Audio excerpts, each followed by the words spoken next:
Today, what we're going to talk about is how we can graph differential equations. And so the way that we graph differential equations, what you read about are what are called slope fields. And so a slope field is just a plot down here. So here we're looking at the differential equation. dp dt is 0.08 p. So we're looking at this differential equation right here. And so you had some questions on the reading assignment that asked you to calculate the slope at different points. So for example, this 0.00, if we wanted to calculate the slope, right? In this case, the differential equation only depends on p. So I would plug in 0 for p, and it gives me 0 over here. And so that's this little vector that we draw over here. So we draw a vector that has slope 0. So there's kind of two steps here. First is you calculate the slope using the differential equation, and then you plot that little line segment. So at 0, 2, at this point over here, the slope, right, we would get by taking 0.08 times 2 to give me 1.86, and that's this vector that we've drawn over here. And at the vector 1, 1, we would plug in our point and get 0.08, and then that's what is drawn over here. So what you can see is as we're kind of moving up the axis, the vertical axis, the slopes are getting steeper and steeper and steeper. Any questions about that? And so, yeah, we don't typically graph these things by hand, but I think it's useful to do this sometimes. To graph it by hand, that helps actually you when you're going in the other way, when it's given to you to try and interpret it. So let me just kind of open this up in the chat. So I'm going to ask some questions in the chat. You can respond them back. Well, I'll ask them out loud and you can respond in the chat. But what would be the slope of the line segment, say, at t is equal to 1 and y is equal to 0? So that would be right over here.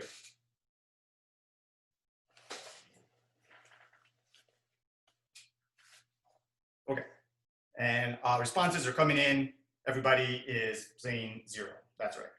So over here, I would then draw just a little horizontal line segment. And let me just say, there's nothing special about how long these line segments are.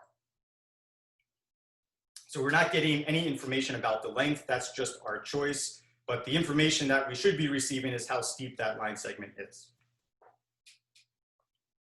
And if I wanted to plot the vector at all of these different points, so if I wanted to plot it at 2, 0, 3, 0, and 4, 0, what would all of those slopes look like? You can draw it with your finger if you want. I can see you. Yeah, so the slopes are all going to be 0, right? And some people were going like this. So they're all going to have horizontal lines. And so, bam, bam, bam. Okay, so I'm going to try and make a point here besides just how we graph this. And so that was great. So now let's think about if I wanted to plot the slopes at all of these points over here. So this is the point 0, 1. We've already got that one. Here's 1, 1. We already, oh, sorry, we did the 1, 1. Here's 2, 1, 3, 1, and 4, 1. So if I were to plot the slopes for each of these points, are the slopes going to be different or the same at each of those points? And again, feel free to chat in. Okay, so I'm getting lots of sames. So why would the slopes be the same? Does anyone want to share their thought vocally? So you were telling me that, oh, yeah. Since t is not in the argument, there's no dependence on t, so anything is just going to be a multiple. Yeah, thank you, Kyle. That's right. So the idea here is if we look at the differential equation, it only depends on the output P. Okay, and it does not depend on the input variable T at all.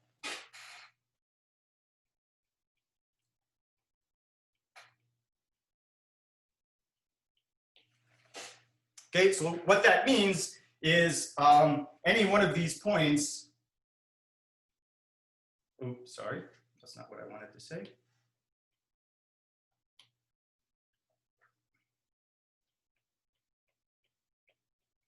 Right, so all of these points that have different t values, but they all have the same p value, they're all going to have the same slope.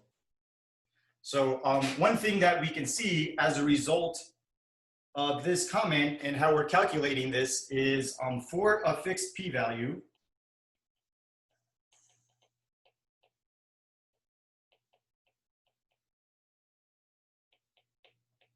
okay, all of the slopes will be the same.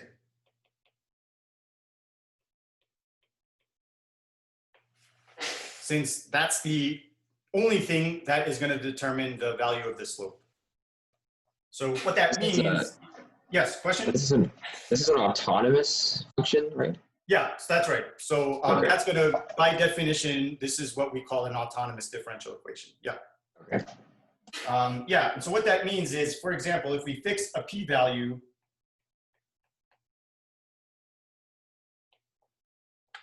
that means we're going to move across a horizontal line.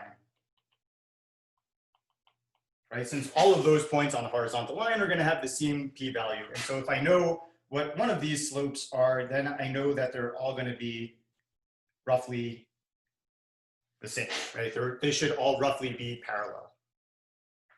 That's not true in general. That's not true for all differential equations. That's right, but it is true for differential equations that we call autonomous. So let me just write that out. And we'll talk about these quite a bit today.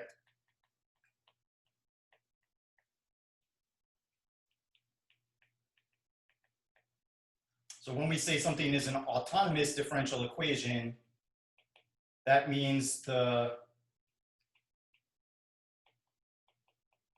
differential equation only depends on P and it does not depend on T at all.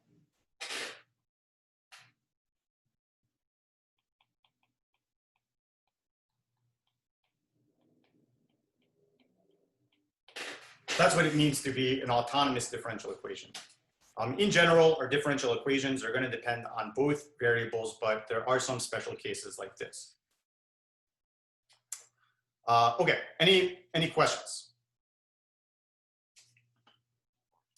And so if you're curious, I don't want to spend too much time playing around with it together, but it might be something nice for you to try at home. On the website, there is a link to something called Slope Field Viewer. This is a GeoGebra app. And so if you click on that, I'll just show you what the page looks like. I think I had it open, maybe not.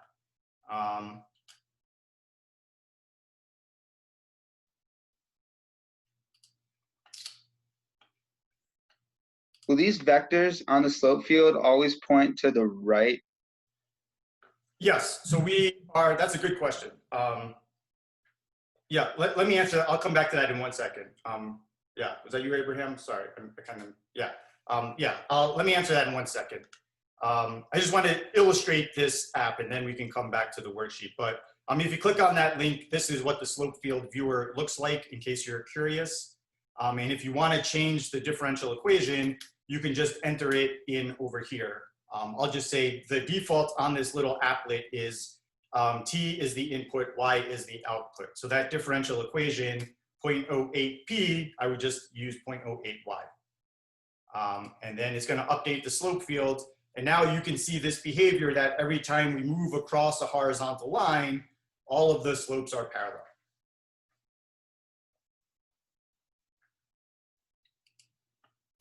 Okay, so let me come back to this worksheet and answer this question.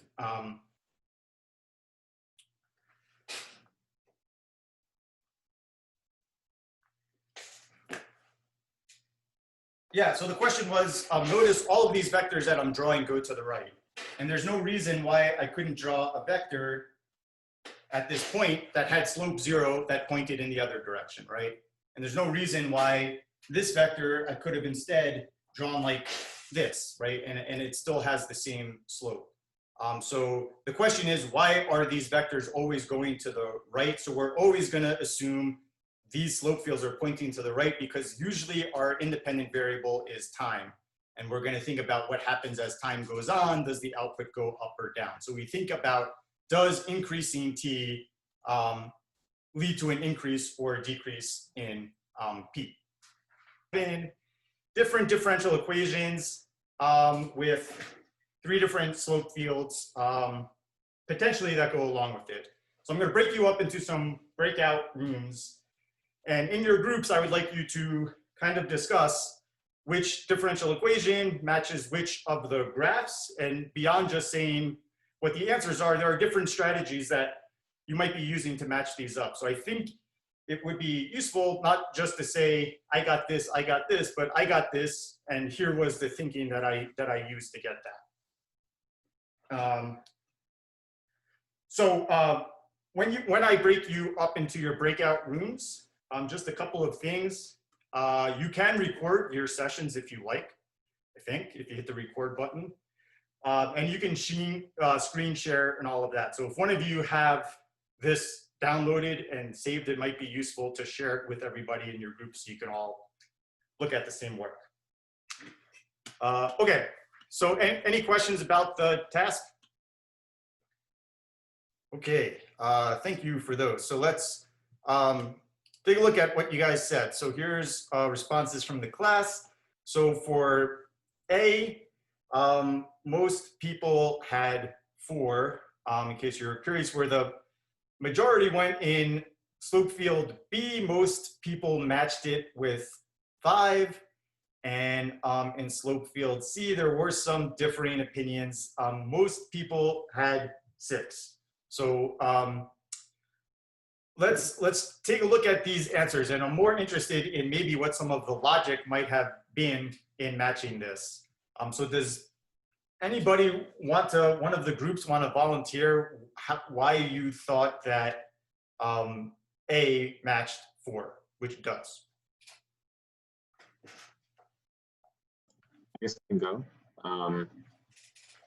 So in our group, we first just looked at the fact that as you go horizontally, the slopes don't change. So t isn't really involved. So based off that determination, we were able to eliminate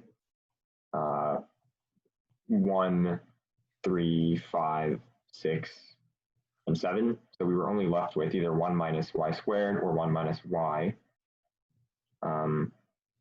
So to distinguish between those two, I guess you could pick you could pick y equals -1, which if you do 1 minus y squared, that would give you 0. And the slope is clearly positive, so then it has to be 1 minus y. Yeah. Okay, thank you, Shanik. Yeah, so just to kind of recap that, feel free to ask any questions if you missed something. But first observation was, this is autonomous slope field because we have this behavior of when we move across horizontal lines, the slopes are the same every point on that horizontal line. So that means the corresponding differential equation shouldn't have a t in it. Okay, and so it's really nice to make these connections between just looking at something really informally, visually, and getting a lot of information, at least some properties that we can notice in that graph, how those properties would carry over to the formula. So once you can observe that it's autonomous, this might seem overwhelming, like there's 7 choices to go along with this, really narrows it down to 50-50 at that point. And that's right, and then you can always plug and chug on these. That might not be the most efficient way all of the time, but once you've narrowed it down to 2, you could just pick a point. And so what Shanik was saying is, let's pick a point like when y is equal to -1 that I circled in red. So if I were to plug that into 2, I get 0. That can't work because that slope is definitely not horizontal. Good. Did I do a good job summarizing that? Did another group come at this same conclusion, maybe with different, and this is not the only way I'm saying that we could or should think about it.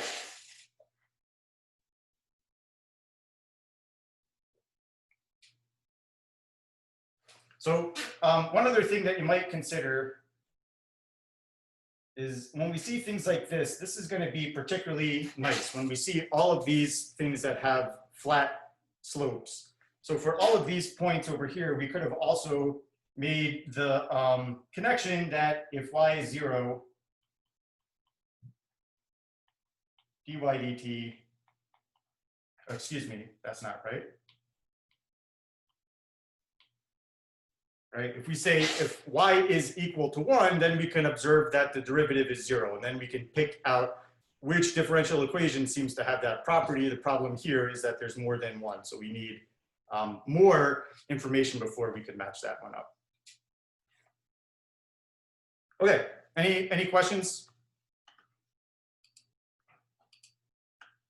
Okay, so for the next one in B, I'm looking at the class here, seem to think that went with 5. Does someone want to explain where that came from? Say like another group.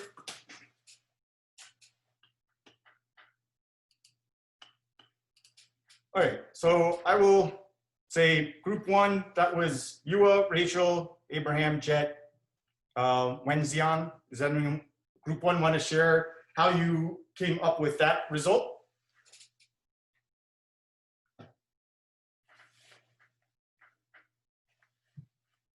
There's a few things we thought about. Yeah. The biggest one was when we plug it, we took the main concept is taking one of them to be 0. So we look at the slope lines along the axis. Okay. So we looked at we set y to 0, and then we looked at t, and we saw that all those would be positive. And if all those are positive, then t would be positive. T squared would be positive. And then we looked at we set y to 0, and no, we set t to 0, sorry. And we saw that the dy dt would be all negative. So that was another thing.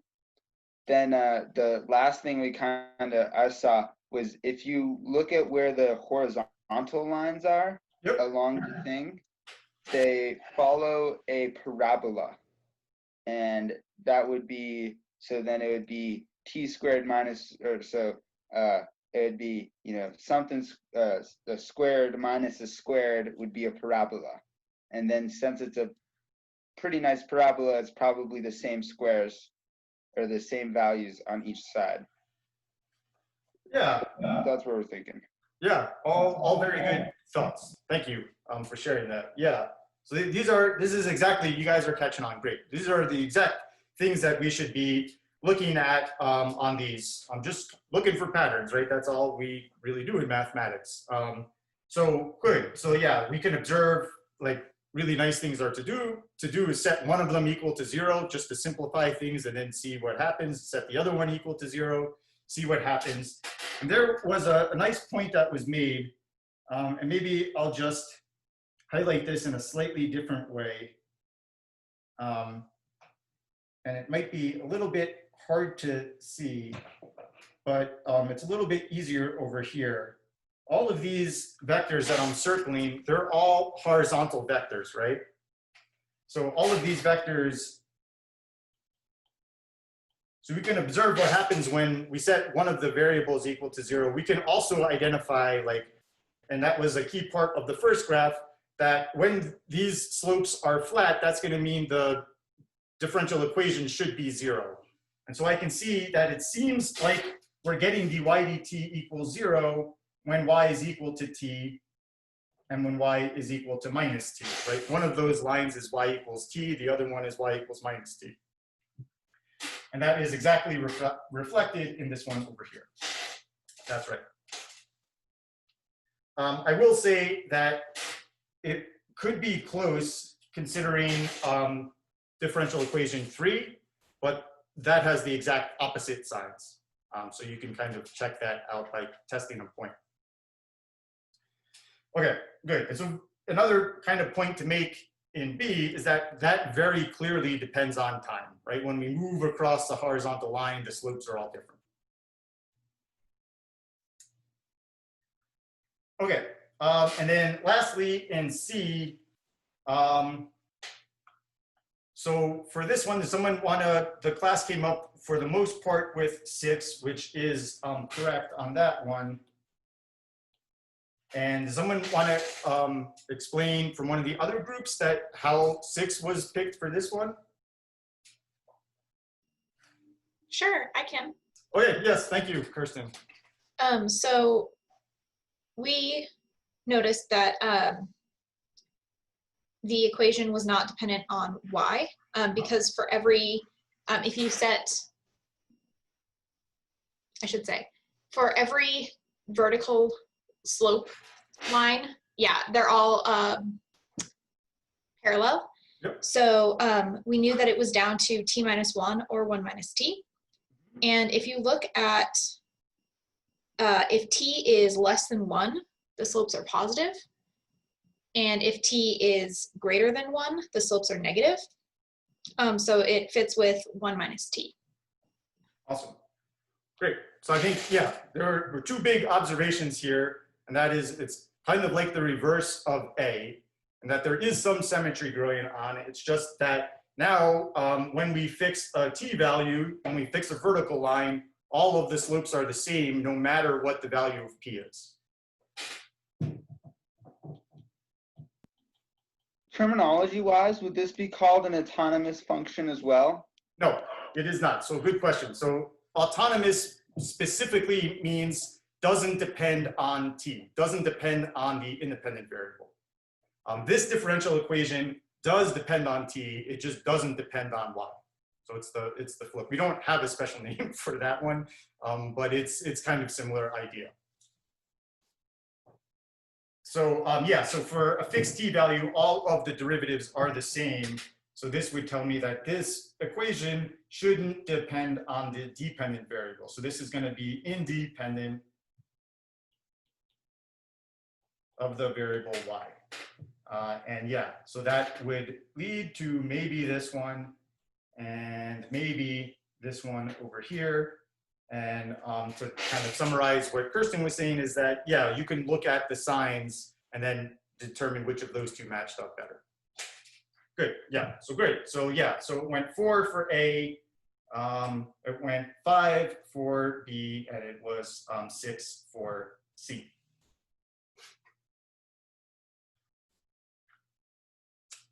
Any questions?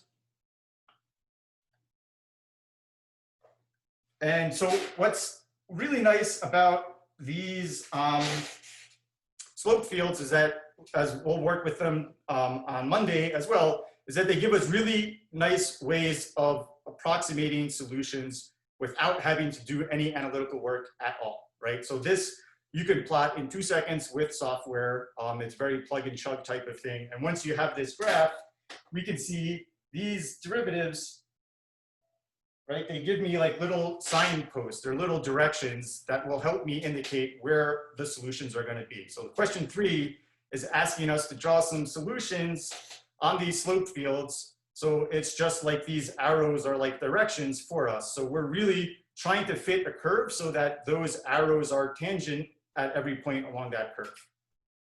So we can see that all of these solutions in C are going to tend to look like upside down parabolas. And we could sketch some of these solutions as well by saying it goes like this. And some of these solutions go like this. So once we have the slope field, then it's almost like connect the arrows to get an idea of what the solution is going to look like.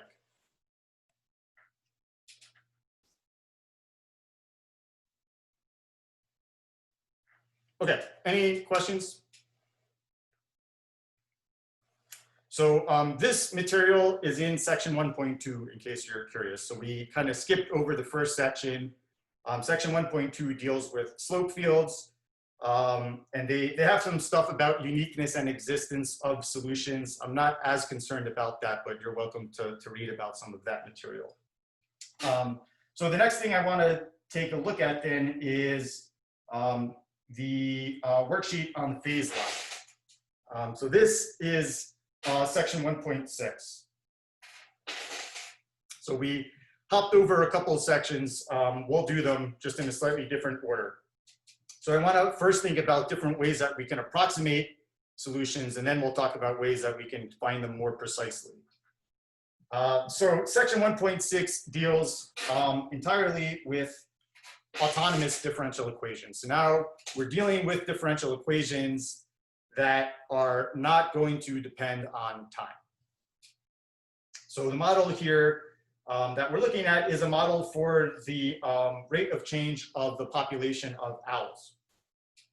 And so this differential equation is a little bit more complicated than the previous one that we looked at, but it is still autonomous in that there's no dependence on time in that differential equation. And so I think, you know, we're going to spend a lot of time this semester figuring out how we can solve differential equations. But I actually think like what we do in the first week might actually be more useful in the long run, which is we don't need to do a lot of fancy stuff in order to say a lot about solutions. So we've got this differential equation. That looks really hard to solve. Well, it's not, but I haven't learned how to solve them yet, so I'm not going to worry about that. So instead, we just want to say some comments about how are the solutions going to behave for this system. Not necessarily what is the formula for this system, but like what's going to happen in the long run. Is the population of owls going to grow to like 1 trillion? Are they going to go extinct? Is it going to go somewhere in between? So let's say that they don't know what the initial conditions are, but we know that it's something close to 5. And here we can think of like 5 as like 500, since we can't have a fraction of an owl. So what I'd like to say is, okay, without doing any intense calculation, what's going to happen in the long run if, for example, at time t equals 0, we have a population of 500 spotted owls. What I'd like to think about is, well, what happens to P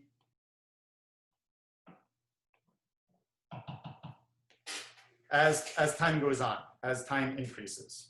Is the owl population going to increase? Is it going to decrease? Is it going to oscillate back and forth? So how could we use the differential equation to answer that question? Any ideas? You're welcome to say them or chat them or whatever you feel comfortable with. We could plug in P equals 5 into the dp/dt equation.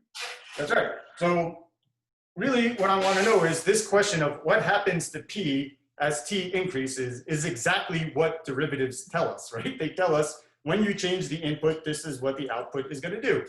So we can plug in P into this differential equation. And really all I'm interested in is what the sign is, right? The sign is going to tell me whether the population goes up or down. So I actually don't even need to calculate this value. So this problem is saying, don't use a calculator. Fine. So this equation has 3 factors, P over 2, 1 minus P over 5, P over 8 minus 1. So when P is equal to 5, right, this first factor is going to be positive. This second factor, if P is equal to 5, what's going to happen to this factor over here when I plug 5 in there? It'll be 0. We're going to get a 0. And so it really doesn't matter what I get over here, but if I plug 5 into that one, I would get 5/8 minus 1, which is negative. So what I can see is when I plug in 5 into the differential equation, I get that dp dt is equal to 0.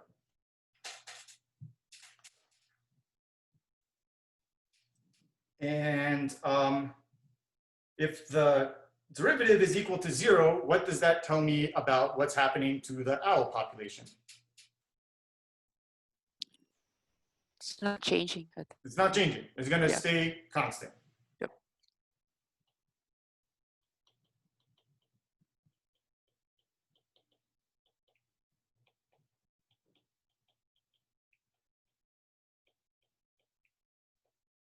So in other words, if the owl population today is 500 owls, it's never going to change. That's going to remain constant.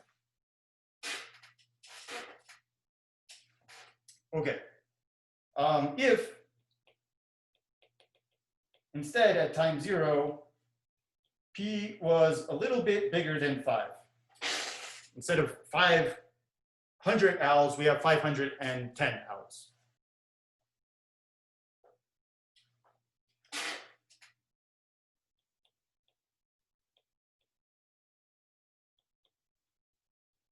Then let me do a similar analysis and let's figure out what would happen if we start with 5.1.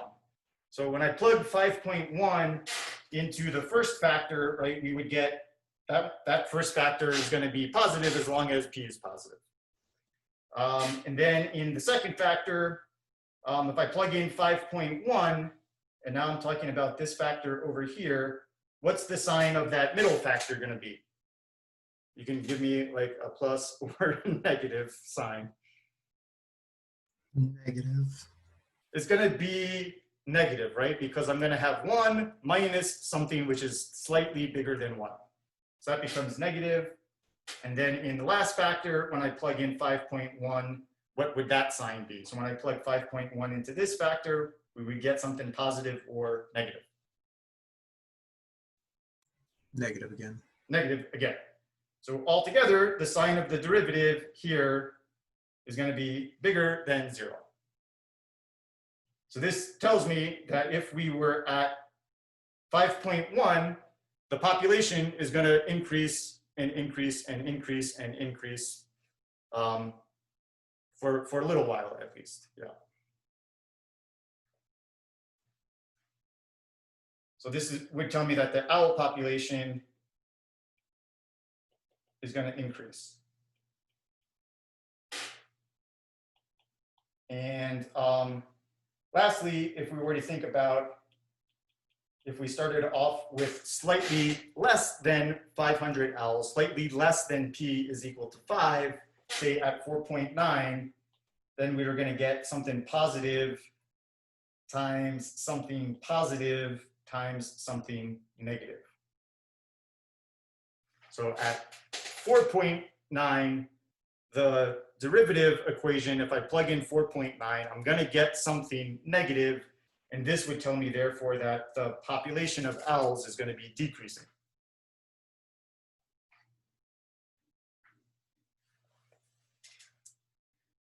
So this tells me something interesting. I know that if my owl population were to start at 5, it's not going to change. It's going to stay at 5.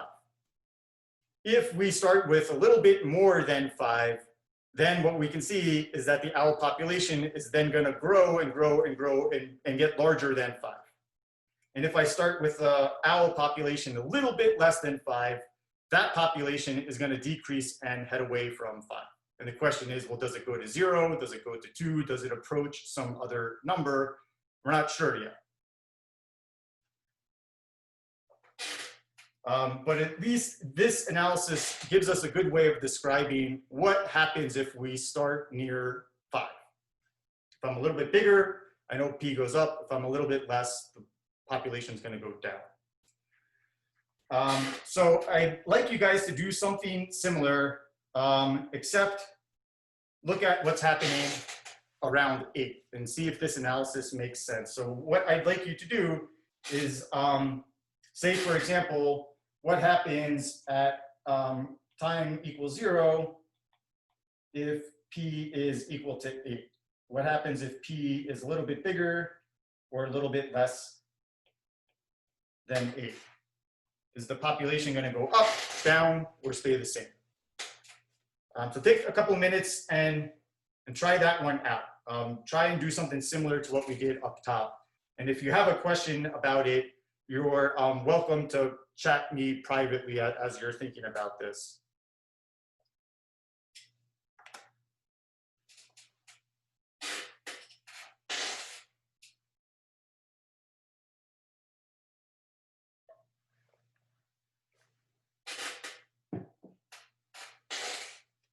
Can you scroll up to the equation? Yep. Here it is.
Okay, so if P were equal to 8 at time 0, and we've got this differential equation over here, then what is going to happen to that initial population of owls? Is it going to get bigger? Is it going to get smaller? Or is it going to remain constant?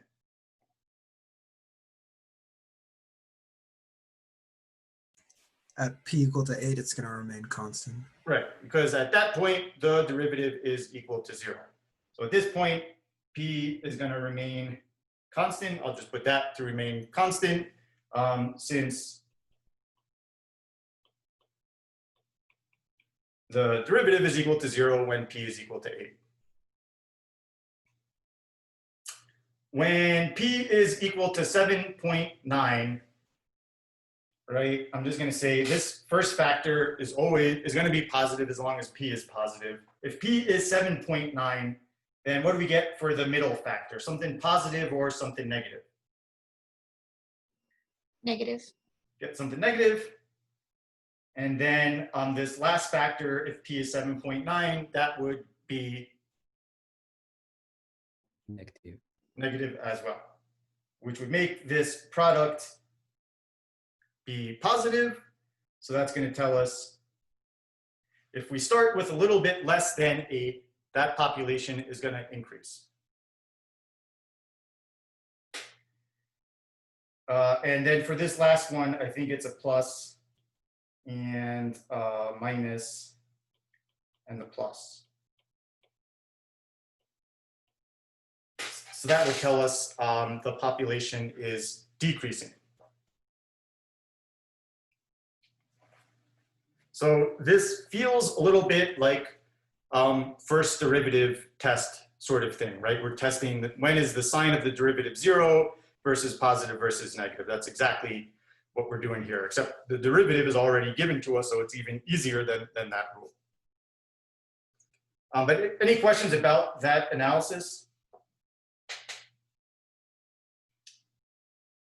So one really nice way to organize all of the information that we just thought about is in a nice graph called a phase diagram.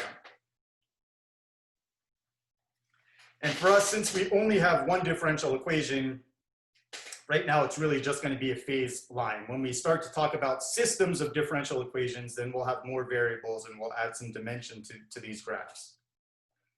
And so these work only when we're working with autonomous differential equations. So there's no equivalent for this really when we have a differential equation that depends on more than one variable, that depends on the independent variable.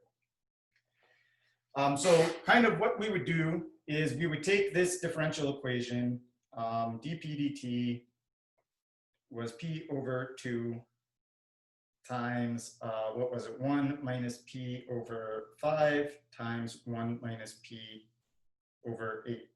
Nope, sorry.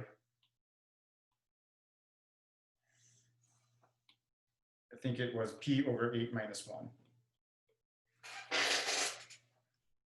And what we would like to do is the goal of a phase line is we would like to describe, given any initial population of rabbits, how can I, or excuse me, owls, how can I predict what's going to happen to this population in the long run?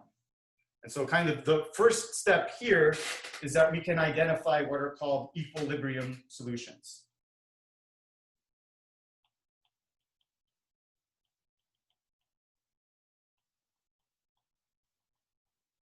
Okay, and when I say equilibrium solutions, this means solutions that remain constant.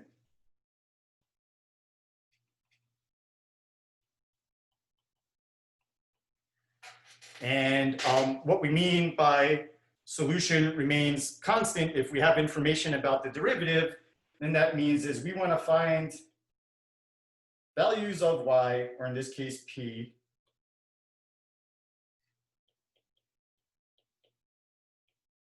so that the derivative dp dt is equal to 0.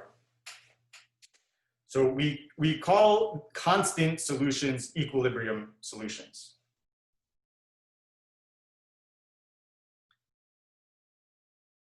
So in other words, these are solutions that are going to be y equals constant. They're not going to depend on time. So I will kind of use some of this space down here. So what we would do is we would take this differential equation and set it equal to 0.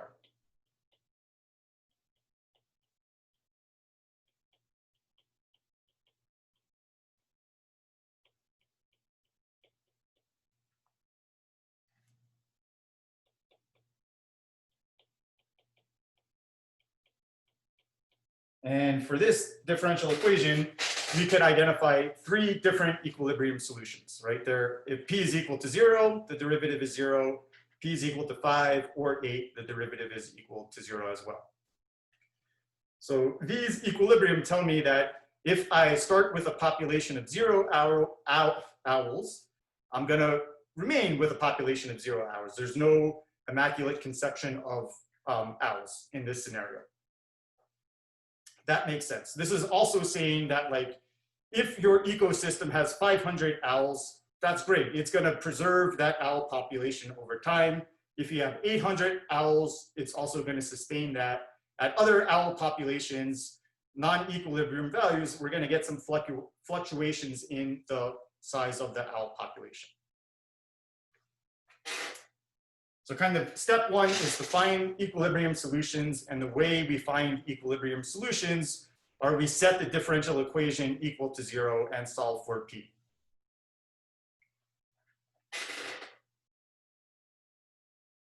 And so we found 3 of them. And then what I'm going to do, and I have it partially drawn over here, is I'm going to draw a vertical line, and I'm going to label these 3 points.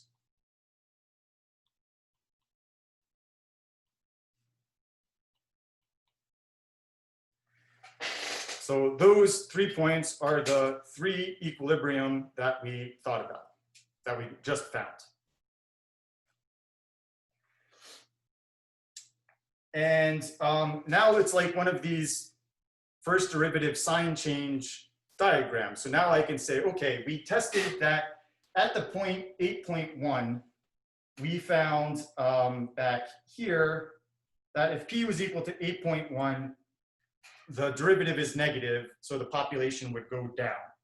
So at 8.1,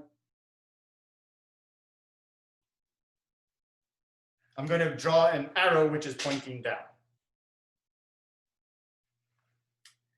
And at 7.9, we found out that the derivative was positive. So I'm going to put an arrow which points upwards.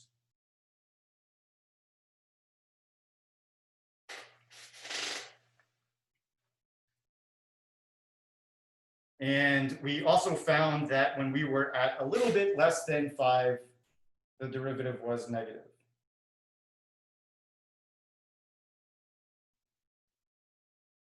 So this information about population going up or population going down, I could just put an arrow that points up or points down at that value. And when I'm looking at this diagram, so kind of step 2 in this process would be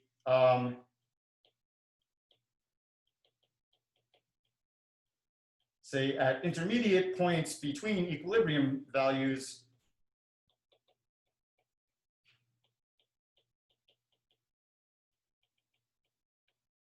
we test the sign of the derivative.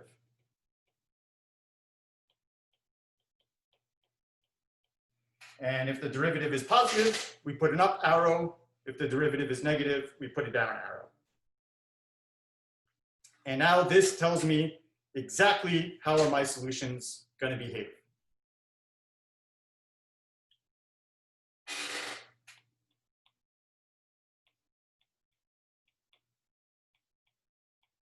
Right, so for example, now we can answer all sorts of questions like, if your rabbit, or excuse me, your owl population starts off at 10, what's going to happen to the number of rabbits in the long run?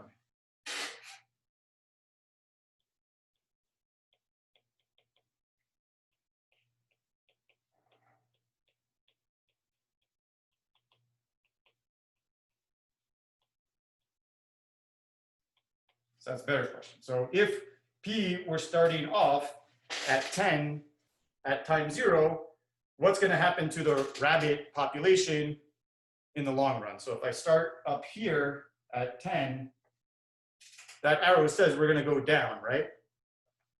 Where do you think we're going to go down to? Are we going to go down to 0, down to negative infinity? The rabbit population is going to decrease until it reaches what value? The equilibrium point at the population equals 8.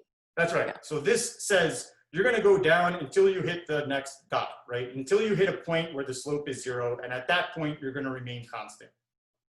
So if we start off with 10 at time 0, as t goes to infinity,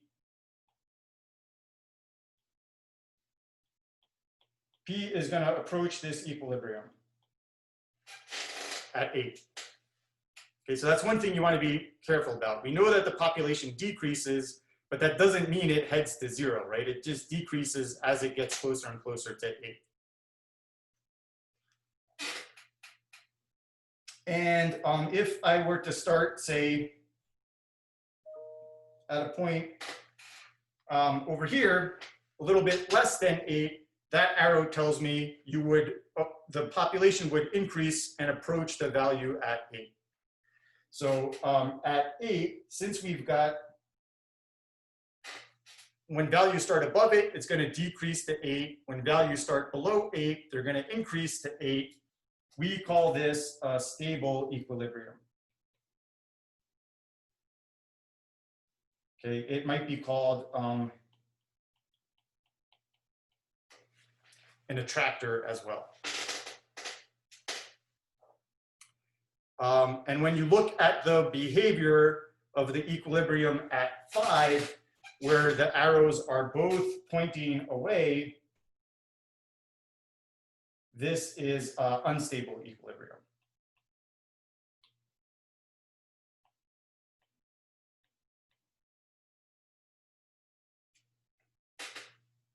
And those might be called a repeller or something. More commonly, they're just called unstable.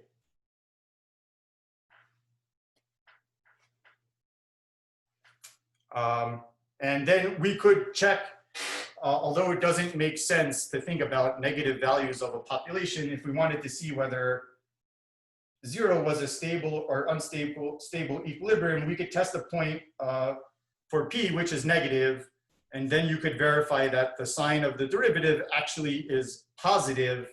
So no matter where we start close to p equals 0, as time goes on, those solutions would approach back towards 0. So this one is also stable.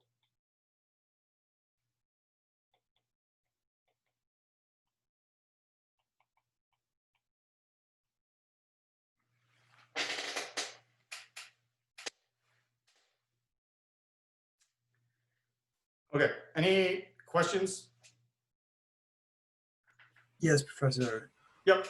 So for a quick check, if we have arrows in between two of our equilibrium points pointing in opposite directions, we know we either messed up or there's another equilibrium point. Yes. Okay. Yeah, and so that's a good comment. So just to come over here, that's right. So remember, we had like p equals 5 and p equals 8. Those were two equilibrium. And so we tested like 7.9 and we tested 5.1. And they both were, trying to remember, I think they were both positive in that case. Yeah, that's right. And if one of them is positive and one of them is negative, that's right. That would imply there has to be an equilibrium somewhere in between. So the calculus works out similar in the sense that the only time the derivative can change signs is if it passes through a point where it's 0. Yeah, so somewhere in between it has to have passed through 0. And I'll just say there's one case that we haven't talked about. So it's possible that you get some value of p where the derivative is 0. So you find some equilibrium, and it's possible that on one side we're moving away, and on the other side we're actually moving in. So we could be approaching from one side and moving away from the other side. So if one arrow is going in and one arrow is coming out,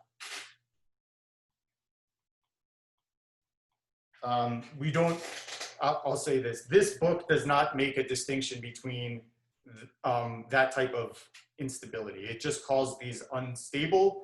I'll just say in other places you look, it might be called semi-stable. I'll say like, this view is like the glass is half empty. It's only thinking about the bad side. And when you describe it as semi-stable, it's maybe the glass is half full. It's saying, well, in one side it approaches it, but on the other side it doesn't. But for our sake, you can just say that it's unstable. That's fine. Okay, so we are out of time. So the material on the homework, which is due on Monday, is up to and including this stuff. So it's on the introduction of the book, section 1.2 and section 1.6 of the text. I will, I have a video made for one of the examples in the textbook that deals with a phase line. So I can put that up online if it's helpful to you. It probably will help with some of the other homework problems that are pretty similar to that. So I'll put that up on YouTube and you can check that out if it's useful. So yeah, if you have any questions about the homework, let me know. It's not due until after class on Monday. And otherwise, just be sure to give the reading quiz a look before we meet on Monday. Okay, thanks everybody. Have a nice afternoon. And if I don't see you, have a nice weekend. Thank you. Thanks, you Yep. too. Thanks. You too.